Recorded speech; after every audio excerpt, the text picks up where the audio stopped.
Good morning, everyone, no matter where you are, or it may not be morning, it may be the afternoon or the evening as we're coming from the UK, right across Australia and New Zealand and some other places.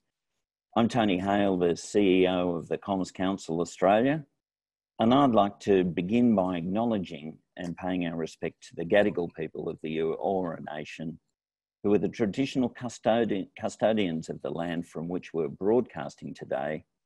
I'd also like to acknowledge their culture of storytelling through art, dance and music, and pay respect to the elders past, present and future on other lands throughout all communities who might be participating today.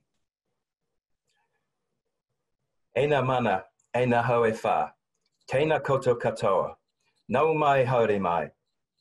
E kawana te nako, ko te mai kotu. Ki te whakanui, I te kaupapa o te rā. No reira, e aku rangatira. Tēnā koto, tēnā koto, tēnā koto katoa. Hello everyone, I'm Paul Head, CEO of the Comms Council in New Zealand. Thank you, Paul, and welcome everybody. This has been a long day waiting, and it's been a fantastic day for all of us at both Comms Councils Australia and New Zealand. We decided early on to make this a Trans-Tasman initiative, and there's some obvious reasons why we should do that. Clearly, both Comms Council have many of the same members, but we also run the effectiveness programs in both countries, and both effectiveness programs under the EFIs are considered to be some of the strongest in the world. So Paul and I regularly swap notes. And I think for many years, both countries have been engaging Peter Field to help us sort out what really is driving effectiveness in a pretty complicated marketing environment. We've both published his works on many occasions. But I think we've also got something in common here today, because both Australia and New Zealand have arguably been the best countries in the world at managing the COVID-19 crisis effectively. There are others, but we've done it very well, and we're now seeing some good easing of the restrictions. But having said that, Australia particularly hasn't had a great deal of experience in managing economic downturns, with our last serious one being in 1990, and New Zealand has had it well over 10 years, or about 10 years. So both countries were trying to figure out what should we be actually doing. We know that advertising can play a really important role in not only stimulating sales, but helping build the economies of both countries. But many marketers haven't had first-hand experience. We've had feedback directly and via our members that some are confused, many are asking questions, and there's a lot of conflicting information out there.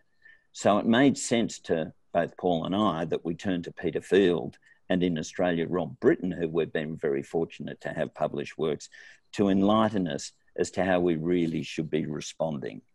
We're also extremely fortunate to have LinkedIn Marketing Solutions as our supporting partner. So really appreciate that, and we'll hear from LinkedIn in a moment. Fantastic. Thanks, Tony. So look, whilst both countries, I think, have done a world-class job in closing down COVID-19, there is a significant economic price that we are really only just starting to see the beginning of. And I think we can only speculate as to how deep and long a recession might be, but I think there's some useful information you'll hear today on that front. But it does beg the question of whether we're equally capable of doing a world-class job in getting our economies back up to speed swiftly. And I think, to Tony's point, both countries have an opportunity to lead the world in that space. And I think as an economic growth engine, because that's what marketing and advertising is, it's an economic growth engine. And I think the challenge for the marketing community in both countries is to take that challenge up and play a real role in helping drive our economies back to strength. So as we move into recession, that's easy for me to say. It might not be easy to deliver.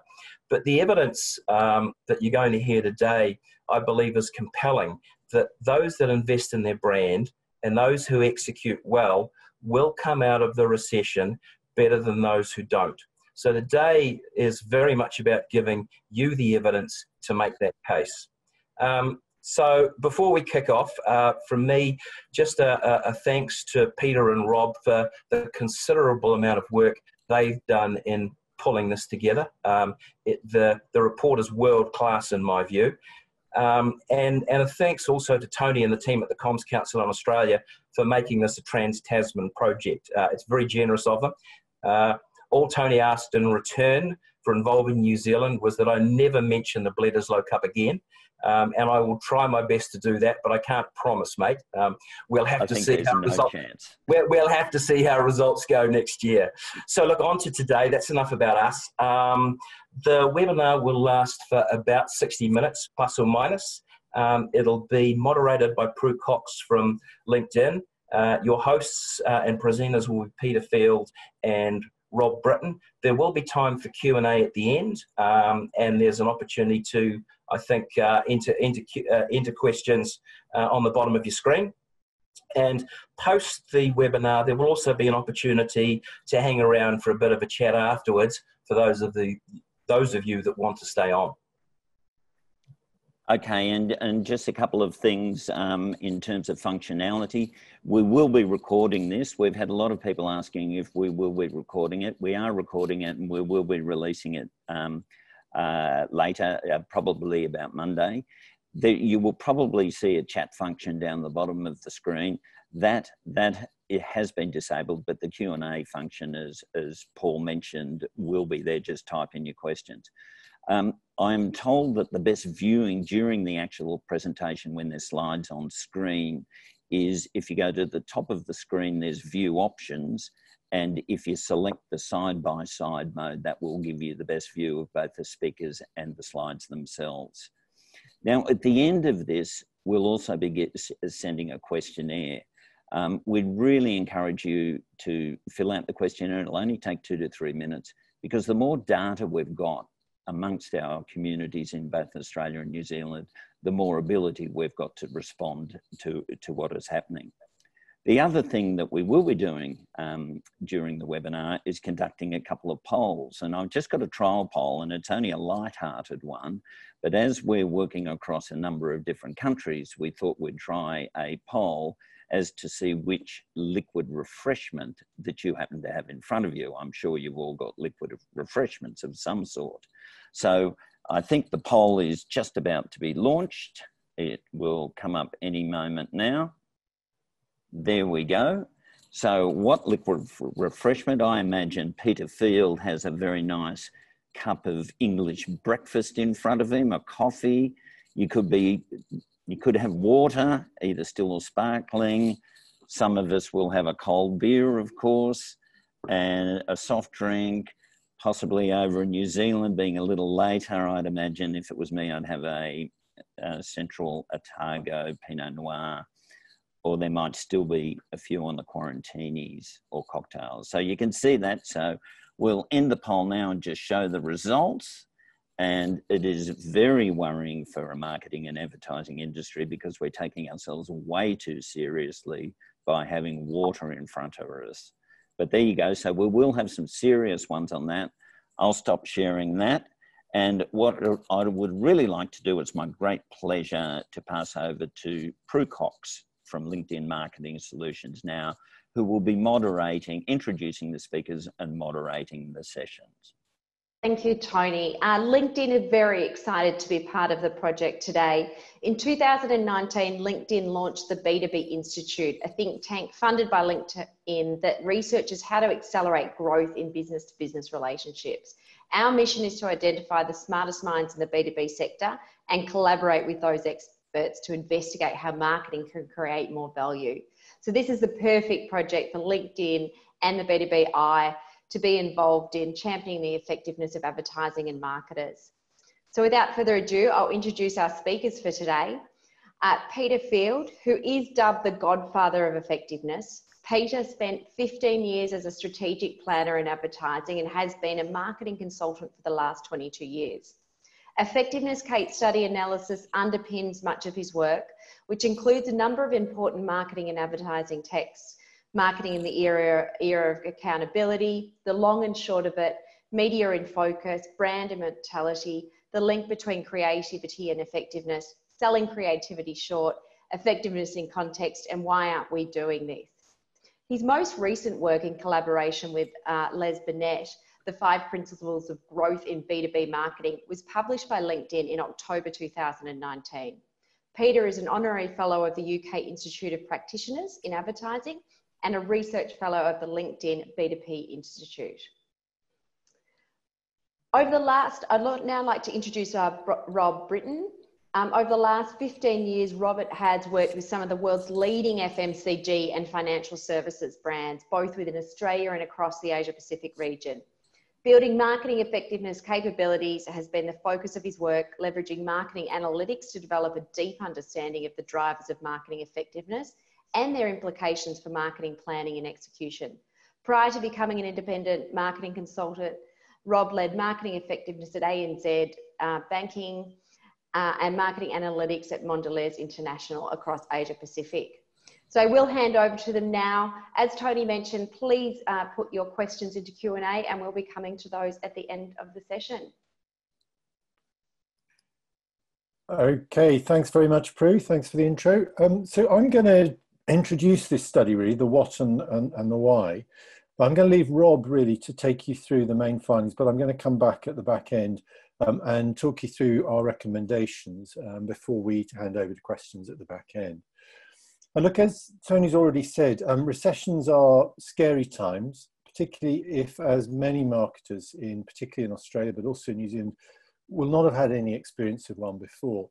And we see this also in the UK.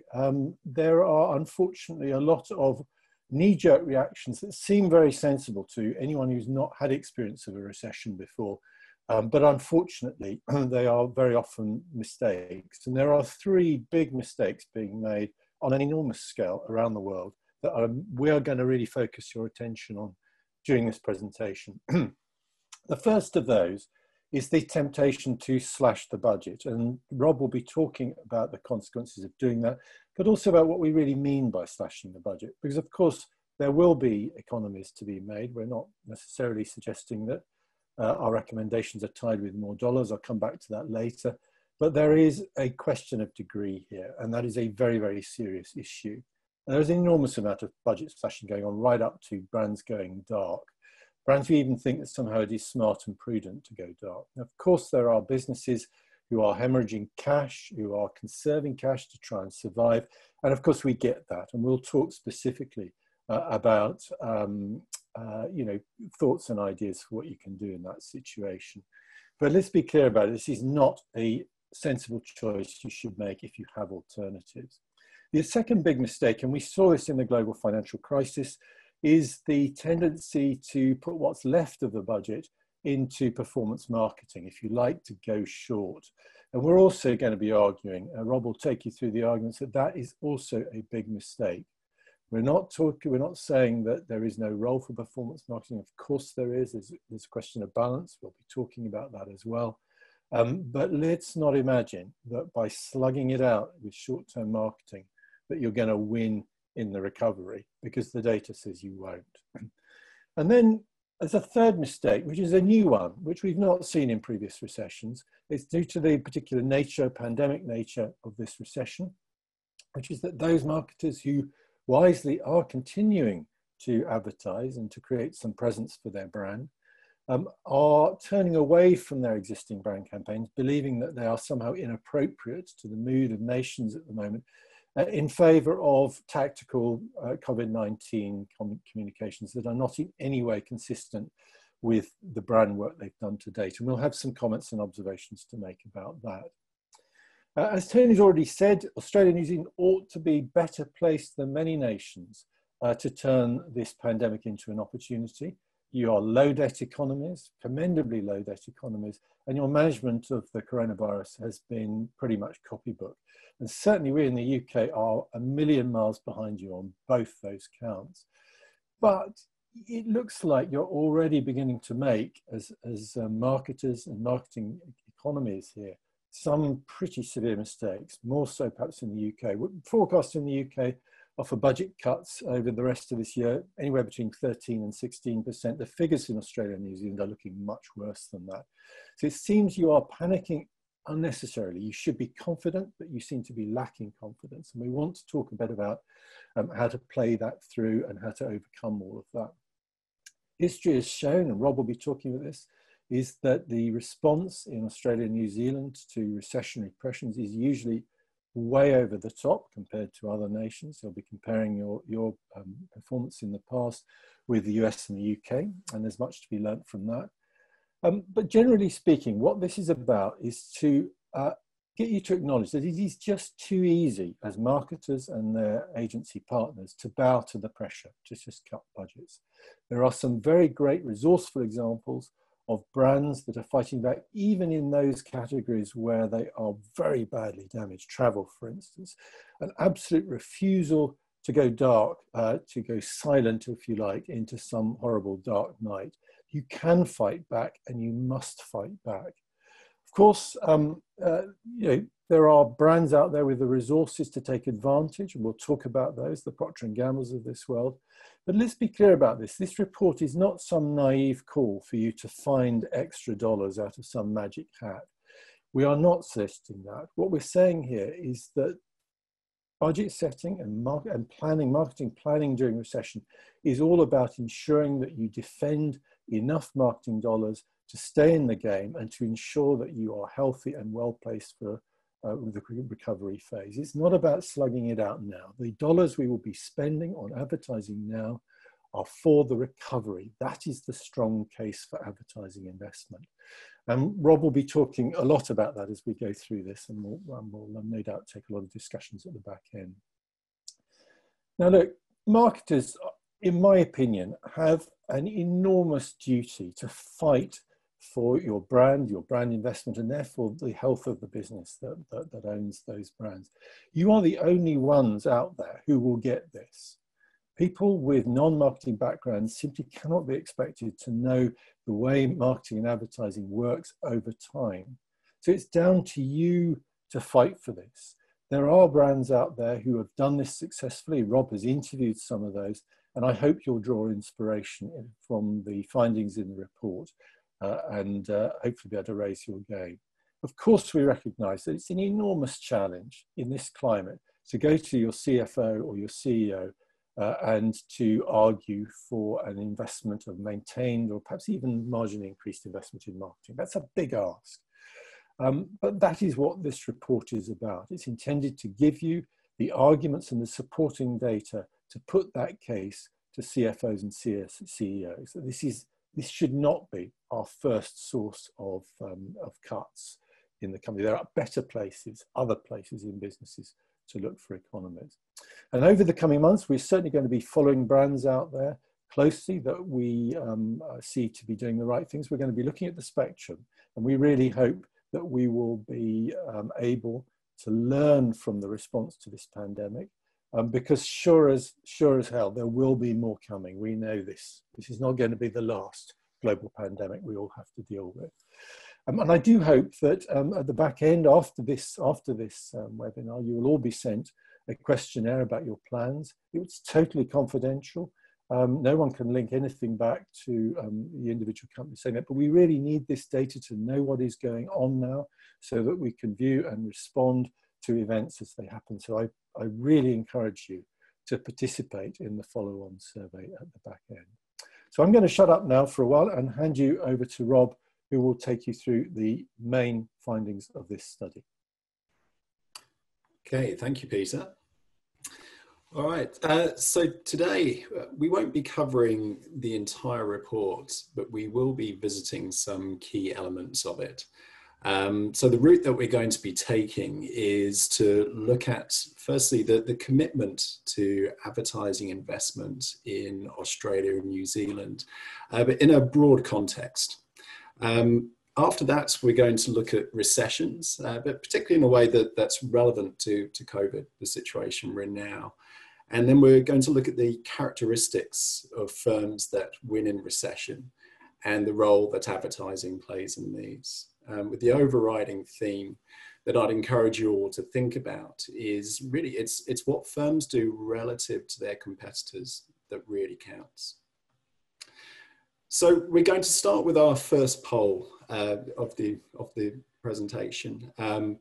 And here we want to find out more about your changes in media investments. And so the question is to what extent has media investment changed for your brands since the start of March 2020 versus the year ago period? If you're agency side, then please answer for one of your clients, but really important, we're really focused on the one that's most important to the profitability of either your business or your client's business. Okay, so what we see is that there's very much that those who've increased their budget are obviously very much in the minority, and those with no change. So the vast majority are seeing a level of change within that. And to be honest, cutting advertising investments during times of recession is certainly normal.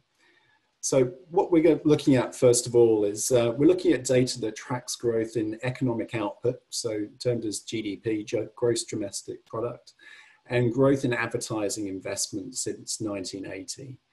The data's in constant prices and also in local currency, so we've controlled for inflation and we don't have to worry about foreign exchange changes. And we can see from this, all those coloured grey areas, that a significant amount of investment, advertising investment, is cut during global recessions. For Australia's case, regardless of whether Australia is in a recession or not, part of a global community. But if we focus in on the GFC, if we look first of all at New Zealand on the left-hand side, we can see that New Zealand advertising investment hasn't yet regained its pre-GFC level.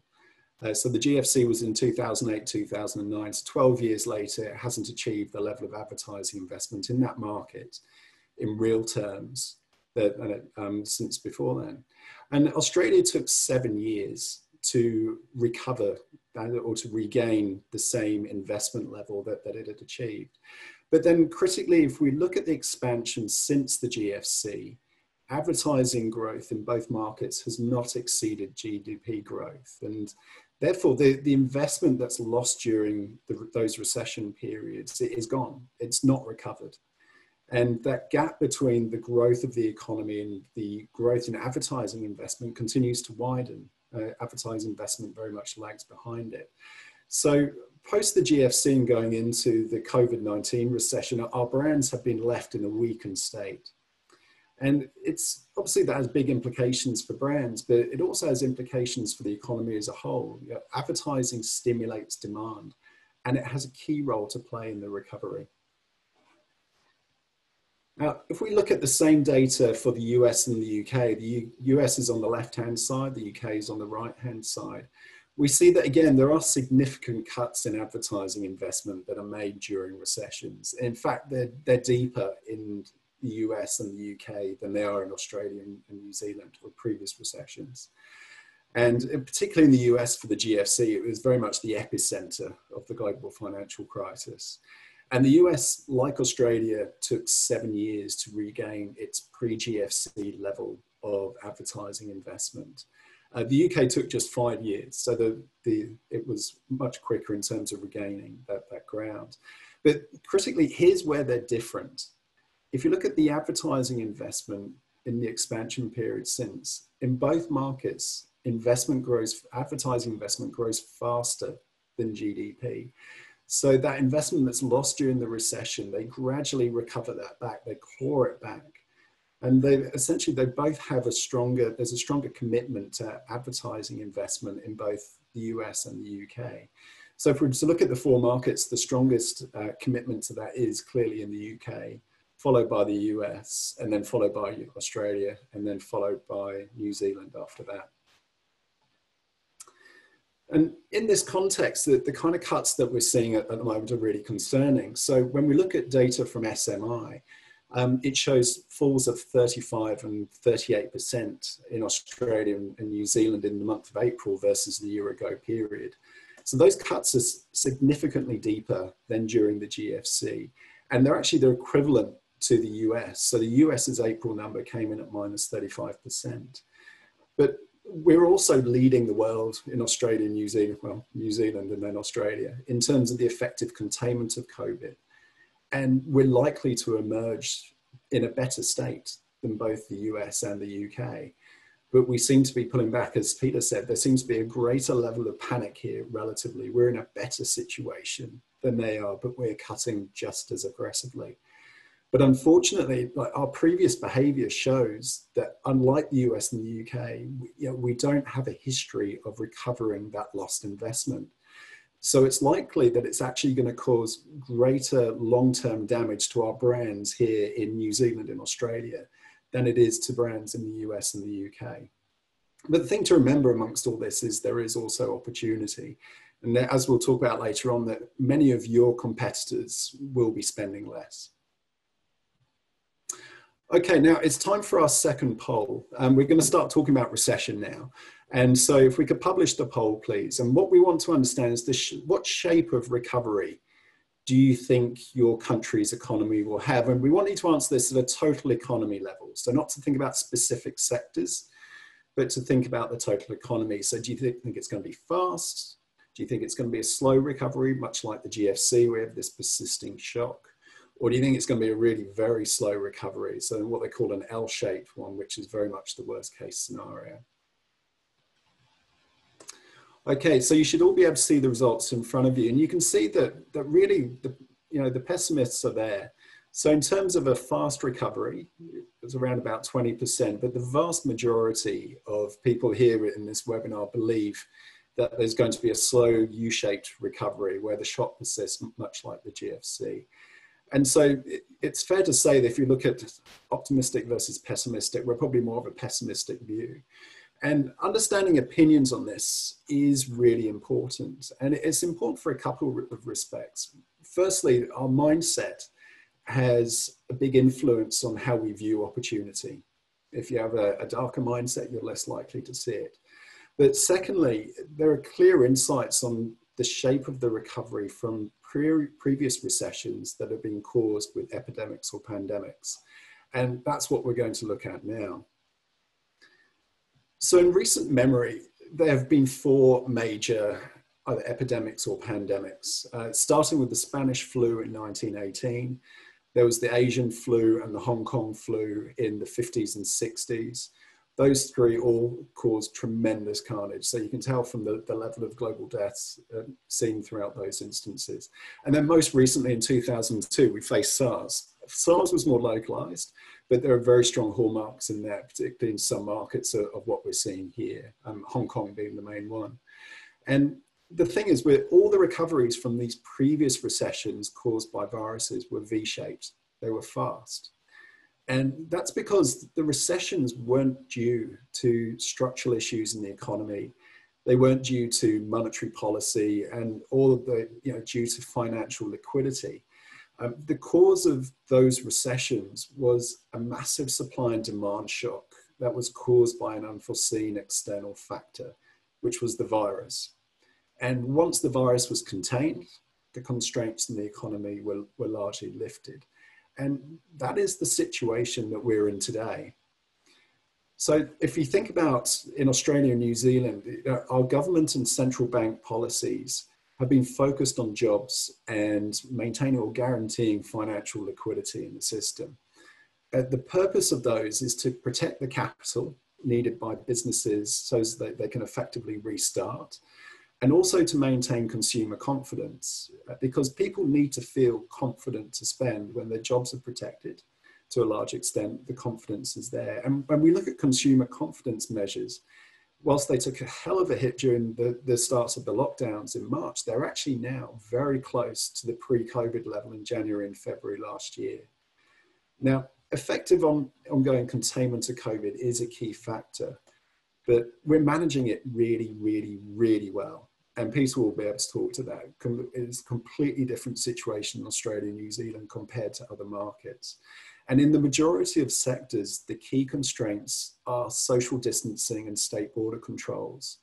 And as those are relaxed, the brake starts to come off the economy and it starts to function again.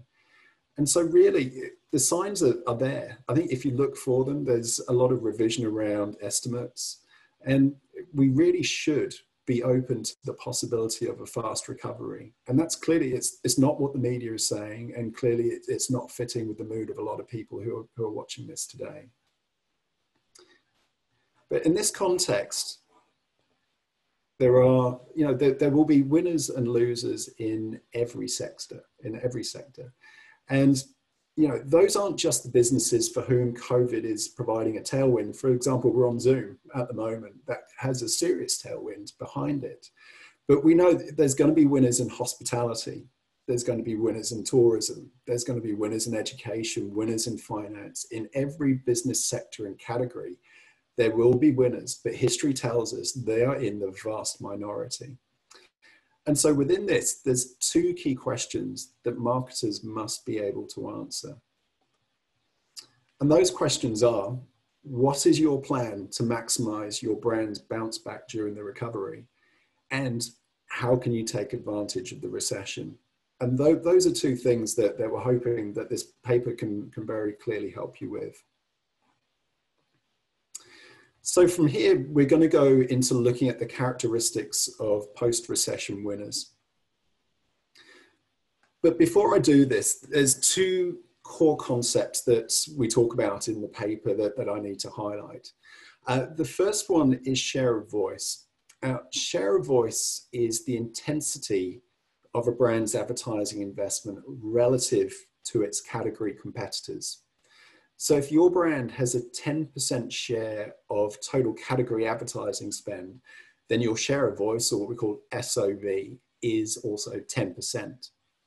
Now, it's empirically proven beyond any doubt that brands require a share of voice in excess of their share of market. So we call that an excess share of voice, or an ESOV, in order to increase their market share.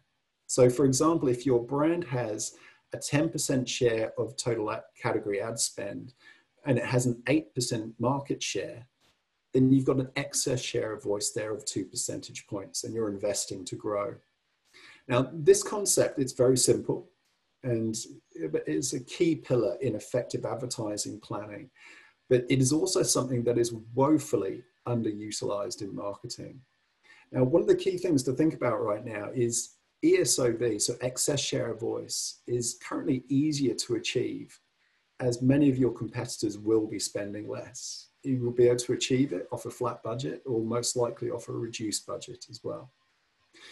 Secondly, we're going to talk about brand building advertising. And brand building advertising, specifically what we mean here, is advertising that focuses on building brand memory structures.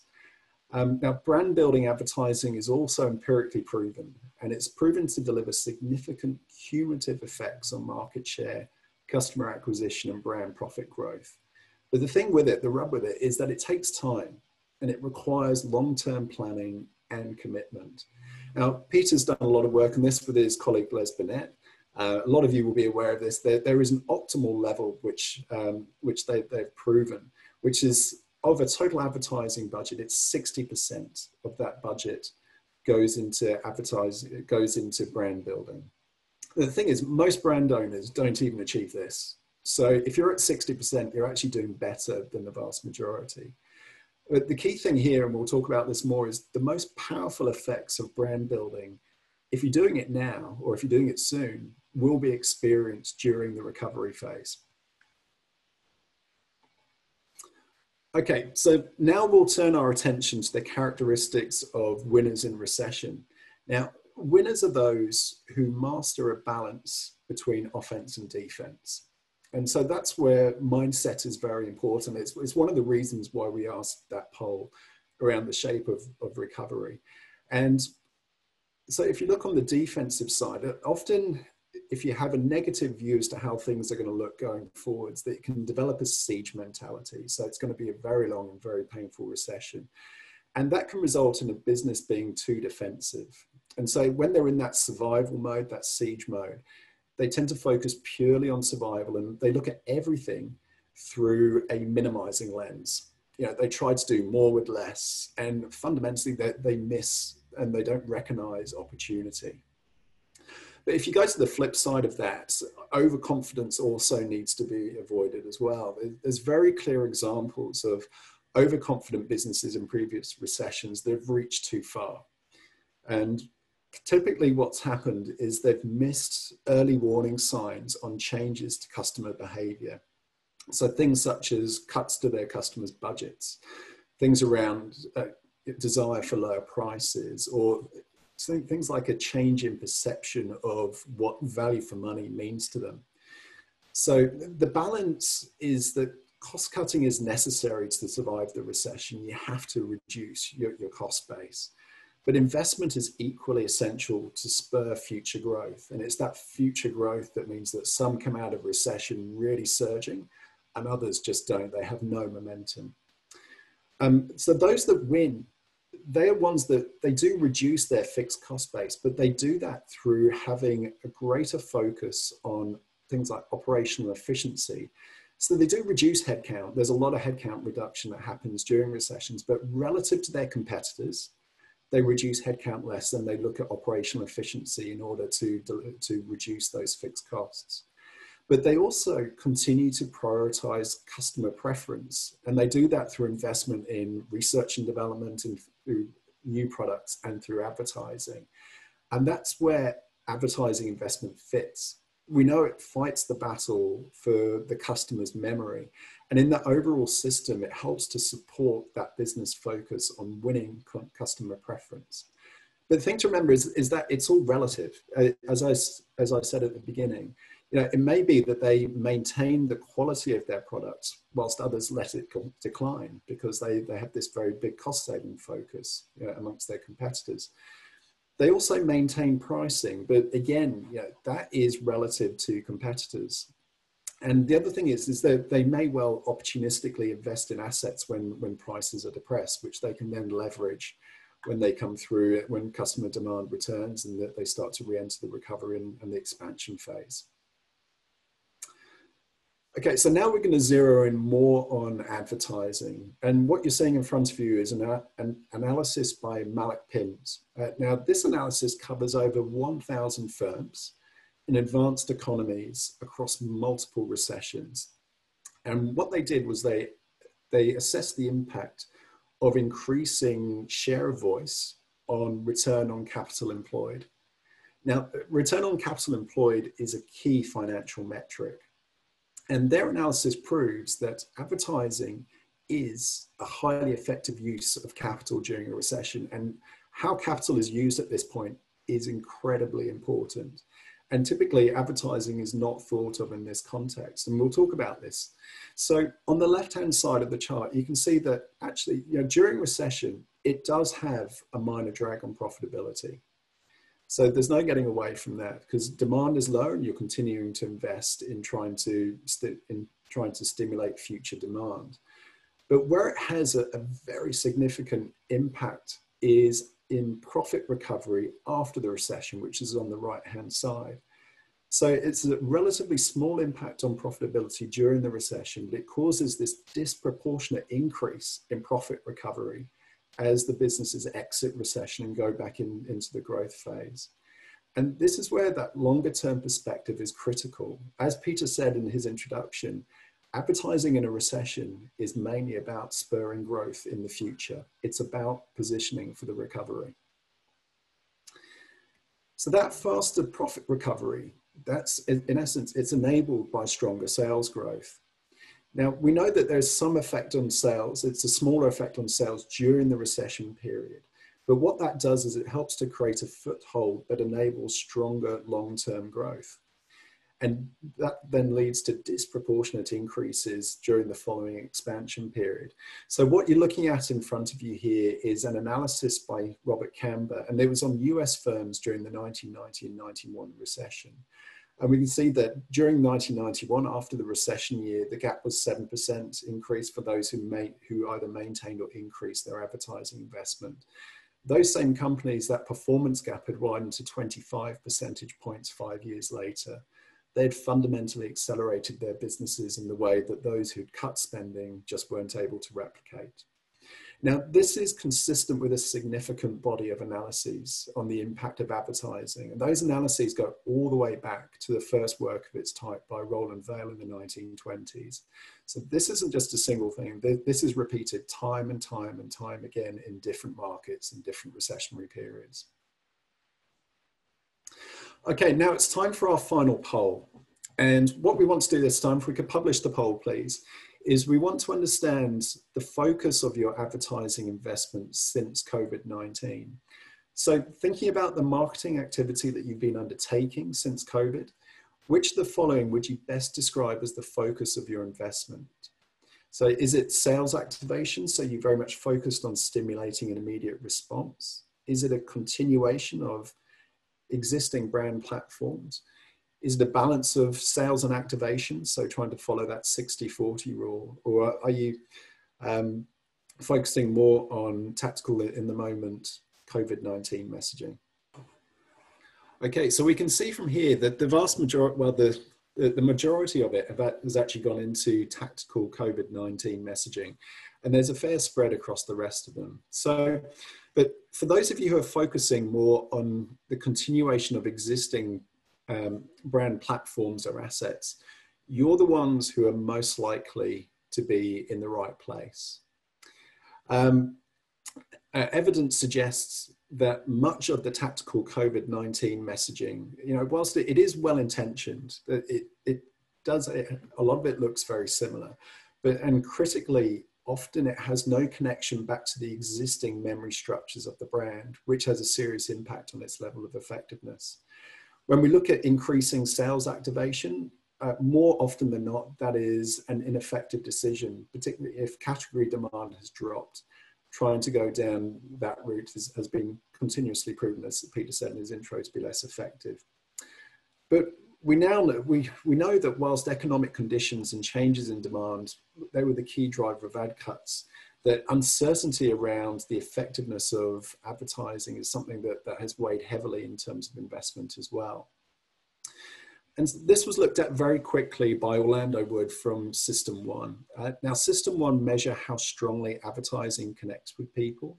They quickly ran a study at the end of March, which was split into two parts. The first part assessed the performance of advertising spots launched prior to COVID versus spots that were launched during the lockdowns. Now, at a total level, they found there was no real difference it's seen during the COVID lockdown versus advertising that was launched prior to this. So advertising is still working. The second part was very interesting because they retested a random sample of spots that were launched before COVID. And they tested them again at the end of March, right in the middle of the lockdowns when things felt at their very worst. And some of those showed some really significant differences. Now, those that performed better had characteristics typically associated with brand building. So things like empathy, human connections, and the like. Whereas those that performed worse had characteristics more typically associated with short-term sales activation activities, so things with selling messages and focus on rational facts and things. So importantly, we know that advertising is still working, and we know that brand building is performing better now. And this is very relevant to our current situation. So Peter and I, our first study together was on the FE's Australia database last year. And one of the things we looked at was the effectiveness of brand building and short-term sales activation campaigns in Australia.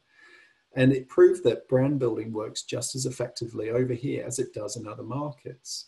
So if you look on the left-hand side of the screen, so whilst brand building has a lower effect on short-term sales, it was shown it has a larger effect on customer acquisition, share growth, and brand profit growth. But importantly, our study also investigated the duration of effects.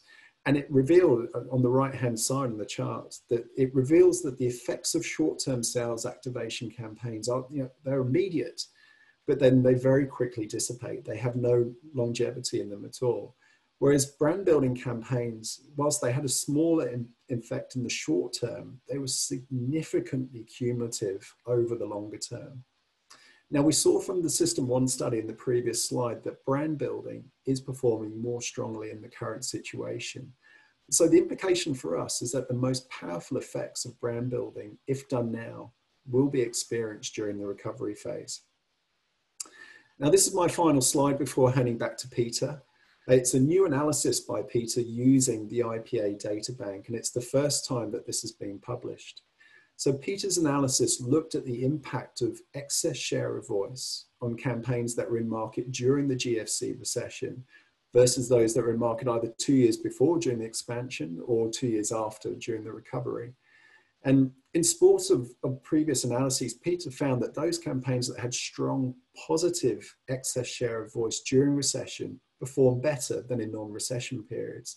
So ESOV, share of voice, excess share of voice, has an even stronger benefit during the recession than it does outside. But critically, Peter also looked, and he found that the penalties on the right-hand side, the penalty for underinvestment in advertising during recession is higher, particularly with regards to brand profit growth. So lower levels of excess share of voice resulted in worse performance during the recession than in times of expansion or recovery. And again, this is consistent with findings published on the effect of underinvestment during previous recessions in other markets. Okay, so now I'm going to hand back to Peter. Thanks very much, Rob. So let me just quickly, in the time we have left, run you through the 6 key pieces of advice that we're making in this report. And the first of those, and undoubtedly the most important, is do not go dark if you can possibly avoid it. It's the very worst thing to do. But even if you are in that unfortunate position, as many travel businesses are, of fighting for survival and conserving cash, look for those low-cost ways to keep your brand out there. Think about behaviours as well as advertising. Think of like a challenger brand more. If you look at what Tourism Australia and Qantas have been doing in this particular scenario, again, you know, you can see what is possible, even if you don't have money. But if you're in a less parlous situation, the other piece of advice is simply do not accept decline as an outcome. But that is what you are doing if you allow your share of voice to fall below your share of market, as Rob has said. Maintaining share of voice will almost certainly still enable savings to be made in most media channels, but it is a key metric and we advise you to watch it like a hawk over time. But just be clear about this. There is an obsession with short-term ROI generally in business these days, and that is leading many companies, including, for instance, Coca-Cola, to cut their advertising budgets now because, quotes unquote, the ROI isn't there.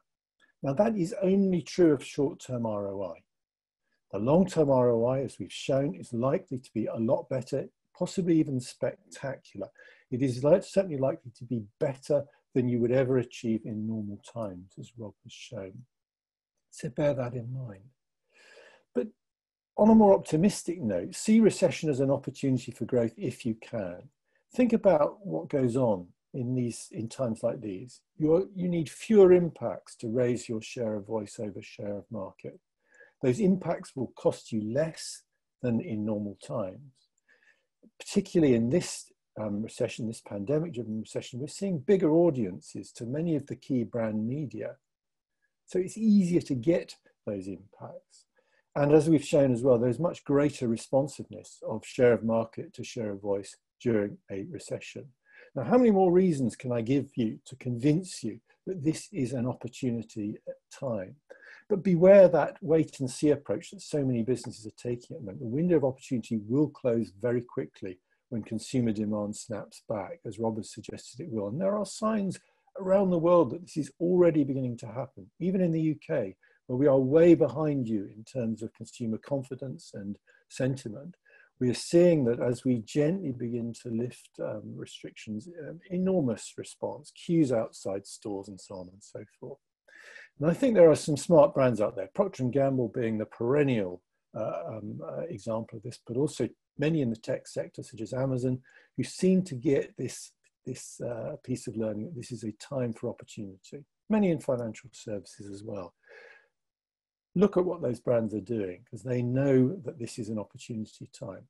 And part of that, of course, is about exploiting weaknesses amongst your competitors. It's all relative, as Rob has said. You may not have to spend more money, but you need to focus on the ones who are cutting and running, and perhaps focus on attracting their customers. They will become vulnerable over time. Do not go short. Please do not make the same mistake that everyone made during the GFC. Many are doing it. In the UK, L'Oreal and M&S are both making this standard mistake. And the logic runs like this. In the downturn, in this lockdown, we've seen a big shift to online sales. So therefore, surely it is online performance marketing that we should be turning to. And that is a fundamental mistake that I challenge strongly. The online space is the most competitive market space you can exist in. We know from other analysis that the requirements of a strong brand for success in online trading are greater than in offline trading. So it makes no sense to put your money into performance marketing just because you're trading more online these days. And of course, many companies are accelerating their digital transformation plans in this climate. Many of my clients are doing that. And that is, of course, a very sensible thing to do. But it doesn't mean the withdrawal from brand marketing. Absolutely the reverse. It is, of course, all about balance, as Rob has mentioned, long and the short. Choice of either is not smart. It's a question of balance between the two. Perhaps not 60-40 in a downturn. I think for many businesses, the arguments we've put will suggest a modest pivot towards long rather than short, towards investment in recovery rather than slugging it out for short-term sales now. We're not certainly saying 100% brand. It's about balance. There are very few brands out there, Zoom being the obvious ones, for which this is a limited and exceptional opportunity for short-term growth. Most businesses are not in that situation. And then finally, put your budget behind proven brand building strategies. The tactical ads that deny your previous brand investment are unlikely to be the smartest way forward. And if you look at, for instance, Pack and Save, retailer Pack and Save in the New Zealand marketplace, it shows you how you can be consistent with what your brand has stood for in the good times, but also provide that kind of much needed cheer that consumers, whether B2B or B2C customers, are actually looking for now. We have too much of what I call tumbleweed advertising out there, alarming, depressing. And it is the ads that show community and humanity, the betweenness of people, the cheerful, upbeat side of community that are seen to be striking a chord and sending the right signals that we need to drive recovery. We've seen this, we saw this in the GFC. We should have learned from that. What people want is positive encouragement. Those were the ads that struck a chord during the GFC. They are the same ads striking a chord now.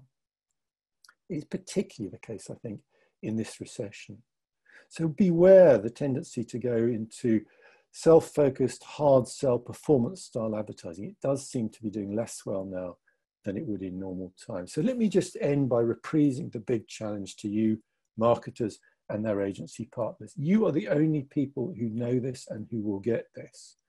You are the only ones who understand how marketing works and therefore can put that case. Now, I urge you to find what it takes, including the contents of this report, make use of them to put that argument to general management to defend the brand, and that to argue that savings are best made elsewhere. And I wish you the very best of luck. It's a really important job. So we're going to hand over to questions. We don't have an enormous amount of time, but we're all happy here to carry on taking questions after the end of play. Fantastic. Thank you very much. Now, just to answer a lot of the questions that were coming through, a version of this deck is going to be available for you to download, and the full report will also be available to download after this webinar. But we're going to jump into some of the questions here, and thank you so much. There was a lot coming through. The first one is in regard to, in the V-shaped recovery examples, was there as much financial assistance from governments that we're seeing now? We haven't yet stopped that financial assistance in our markets. And what are you predicting will happen when this does halt? Is that going to show anything different to previous recoveries?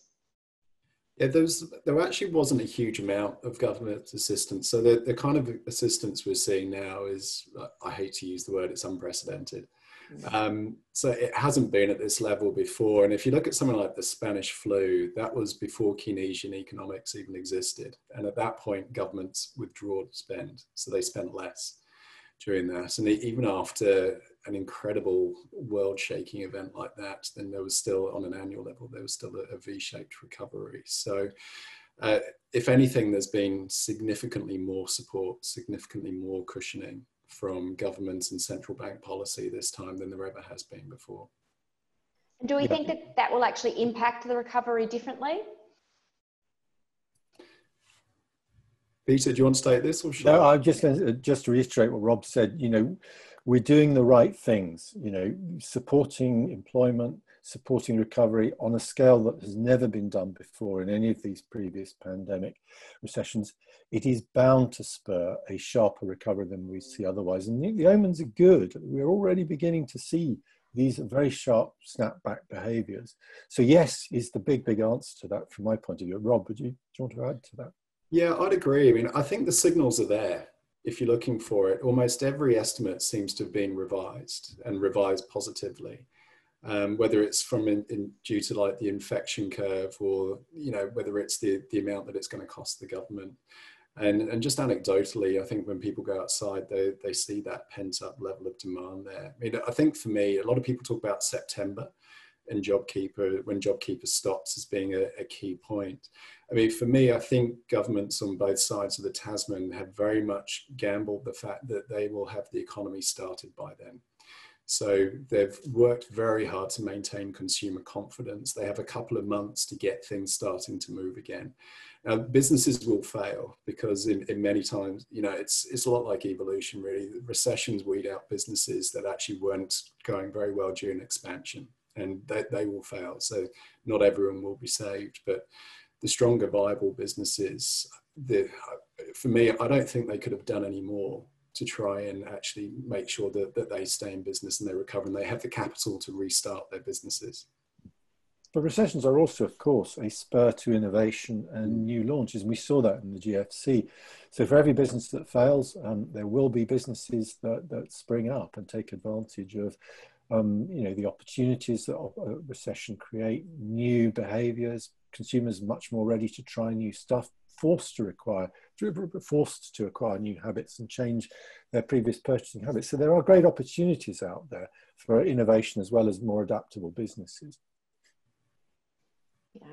There's a couple of questions in here about excess share of voice and predominantly around, you know, SMEs who are competing against sort of big brands or more smaller brands, and, you know, is this still relevant to them, and how can they put in the strategies to really leverage that?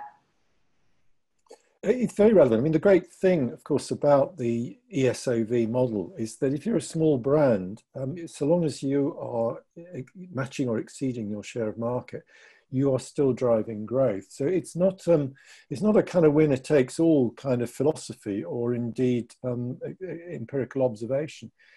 You know, all businesses have the opportunity to, of whatever size, have the opportunity to build and grow. Of course, it is true as a smaller brand, the demands are slightly greater on that. The elasticity is a bit lower for smaller brands. But on the other hand, those smaller brands often, building from a smaller base, have other advantages that they can use against the bigger incumbents. Particularly, again, I would say, think like a challenger. There is a lot you can do using the more fleet of foot and adaptable nature that many smaller businesses have to grow. So, you know, for every disadvantage, there is probably at least one advantage as a smaller business. Now, Tony, do we have time for one more question, or? Yes, let's do one more, and then, but we can hang around afterwards. Okay, fantastic. One more question, and this is a theme that's come through in quite a few.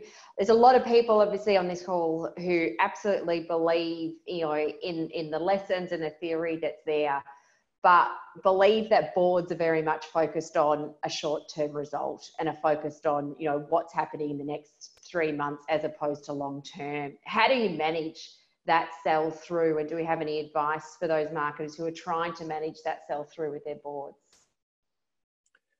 I'm happy to take that one first, Rob, and you pile in there. I mean, look, the simple answer is this has to be an evidence-based argument. You cannot walk into a CFO's office and say, trust me, love, I know what I'm talking about.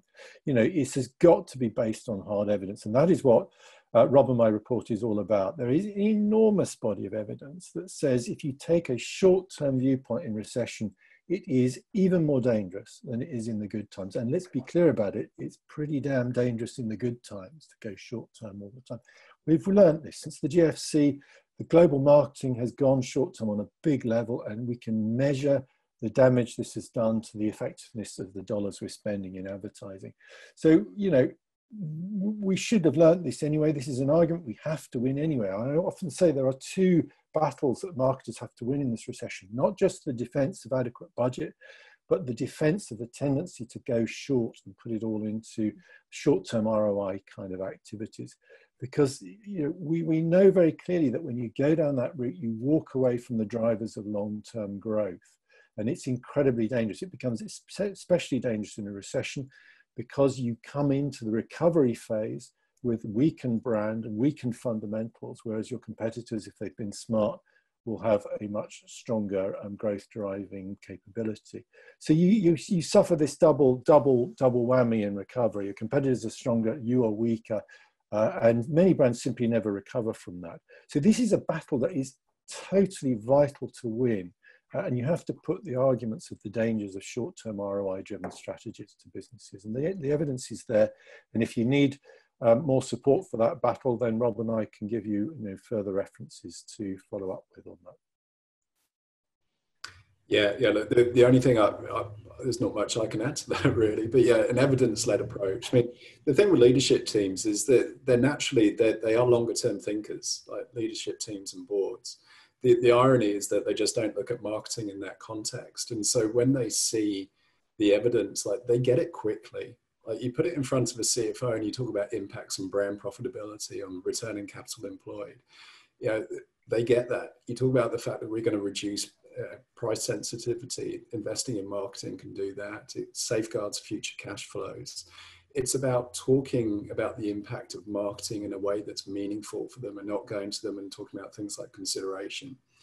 If you're able to do that, and we do discuss that in the paper, then that is something that I've found it very rarely fails. It just, the argument just needs to be well understood and well put.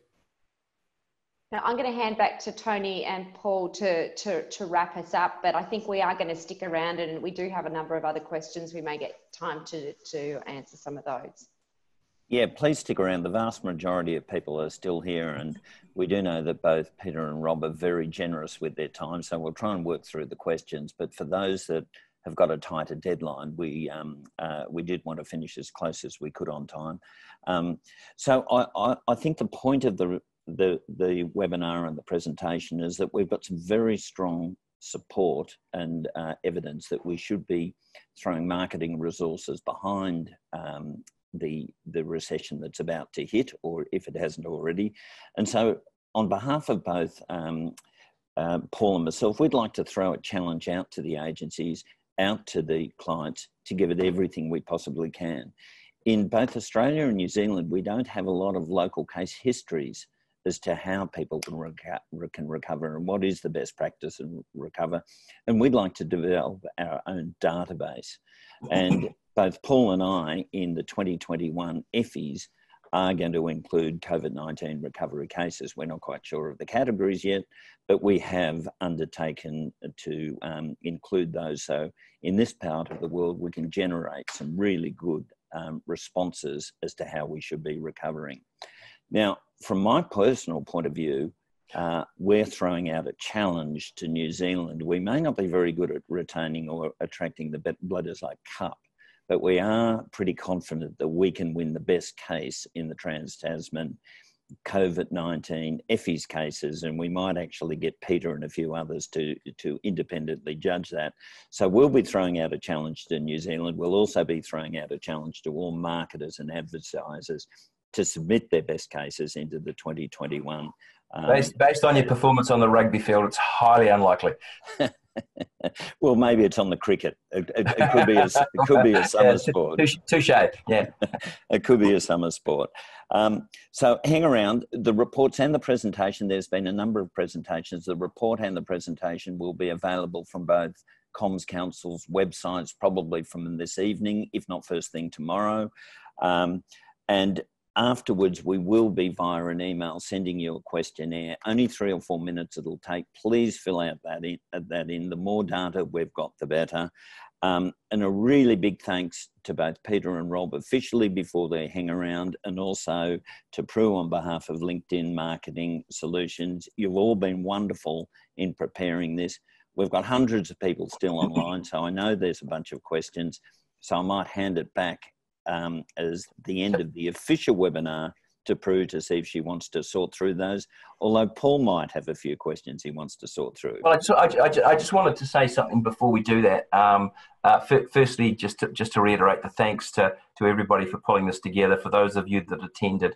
But something of a personal observation, as somebody who's spent most of his career as a marketer and a significant amount of time operating at CMO level some time ago, I think marketers at the moment are in a very fortunate position, despite the situation we're in. For the first time, we have an almost incontrovertible body of evidence built by Peter, built by Rob, built by Ritson, built by Les Burnett, that collectively gives us the opportunity to actually have that data-based conversation with our CEO, with our CFO, with our board that we didn't have a decade ago. So I think as a marketing community, we're actually in a very fortunate position to take the data and use it to win the argument. And I guess that's my challenge to the marketing community, whether you work in a client organization or work in an agency. For the first time, the data's there. Let's use it. I'm going to flick to a question because they keep on coming in. This is a really interesting topic, actually, which we're interested to hear from both Peter and Rob. Why has there been a decline in ad spend in Australia and New Zealand greater to the GDP decline? This has been really well documented. It's spoken a lot in the marketing community. So, what's your opinion on why we're still continuing to see that decline? It's a really difficult question to answer. I mean, there are lots of theories about it. I mean, one observation I would make, particularly in the US and the UK markets, is that particularly since the GFC, we've seen a lot of innovation in businesses. We've seen the D2C, the direct-to-consumer sector expanded quite a lot. So there's been a growth in the kind of number of brands advertised out there, and certainly in the number of ads that are out there. And we know that from the kind of data that is available. So of course, if you get a business, an innovative startup going with a D2C model, not only is all the investment that they know they need to put in to get known and to drive their success, but also you get the response from the incumbent brands. And that has clearly, to some extent, been a driver in those two markets for recovery after the GFC particularly. I think there's been a lot more work done on the importance of advertising to driving growth. I mean, there've been a lot of work done on the dangers of going short term and not looking at brands as a key driver of growth. Again, I won't claim for a moment that battle's been won, but at least the voice is out there. There are many factors, I think, at play here. Sheer competitive, particularly, of course, to the US market. I mean, there is always someone trying to eat your lunch there. So, it's very dangerous to turn the pressure off. It's difficult to be conclusive about what might be the cause. I mean, Rob, I'm sure you've got some other suggestions. Yeah, I think you've hit on a couple of things there. I mean, the market's structured quite differently. If you just look at the companies at the top of the ASX versus those at the top of the S&P, it's fundamentally a different market, and the UK and the US have both evolved quite rapidly. We have CSL at the top of the ASX now, but until then it was banks and miners, and it was the same 40 or 50 years ago as well. So I think part of it speaks to that. I think part of it is around confidence in terms of the effectiveness of advertising. My view is that I think advertising here is as good as anywhere else, but I think the confidence in it from marketing and businesses is lower as well. So perhaps it speaks as well to, if you look at the way that Australia in particular has grown, it's been very immigration focused. It hasn't had to stimulate demand. I mean, it just hasn't been as competitive between different firms. And I think that's part of the reason why innovation has been lower in these markets as well, because advertising stimulates consumer demand. When there's consumer demand, firms have to compete harder, which forces them to innovate, which then drives productivity, which then drives, increased consumer demand, and so on and so forth. Whereas we've had productivity going backwards for years. So yeah, I think that there's quite a lot of dynamics that mix into there as well. I think lazy growth of the economy due to immigration, just the fact that more people means more food, more cars, more this, more that, has been a part of it as well.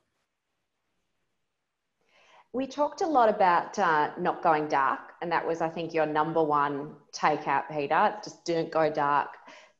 Couple of questions here about does that mean continuing with the existing sort of content strategies, or do you need to start to pivot some of those to be sensitive to the current climate and start to acknowledge what consumers are experiencing at the moment? I mean, if your existing content strategies are working, yes, it does mean stick with it, because it's crazy at a time of limited resources to try and strike out on some kind of new strategic direction.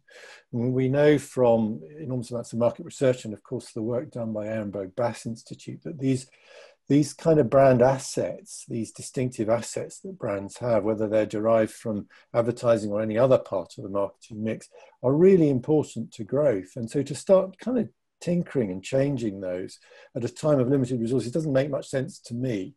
But of course, if you see a big opportunity, if something dramatic is going on in your marketplace, driven by either the lockdown or the fear of recession, then clearly you might want to respond to that. But I would always argue to try and do that within the construct of your existing brand memory structures and the platform of your brand. Shouldn't be impossible to do that. And there are good examples. I mentioned one earlier on from the New Zealand marketplace of brands that have found, enriched their message, made it kind of sensitive to the concerns of consumers in a pandemic environment, but done it within the construct of the existing brand campaign. And that has to be sense from my perspective. Yeah, I think from my point of view, I mean, I've always followed the adage that the worst thing to do is to do nothing. I think often, echoing what Peter said, I think walking away from something that's working. And I think probably the question to ask is it insensitive right now? If it's insensitive, then yeah, clearly it's not the right thing to do. But, if you don't believe it's insensitive, then why not continue?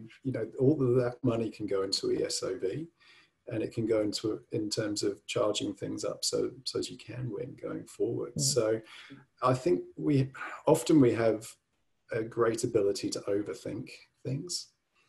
Unless it's really obvious that you're in the wrong spot, then you're much better continuing in the direction that you were in. But the thing around existing brand memory structures and using the assets that you already have and you've invested, that's absolutely critical. Trying to create something now with less money and less time is just fundamentally, you're going to go backwards quickly.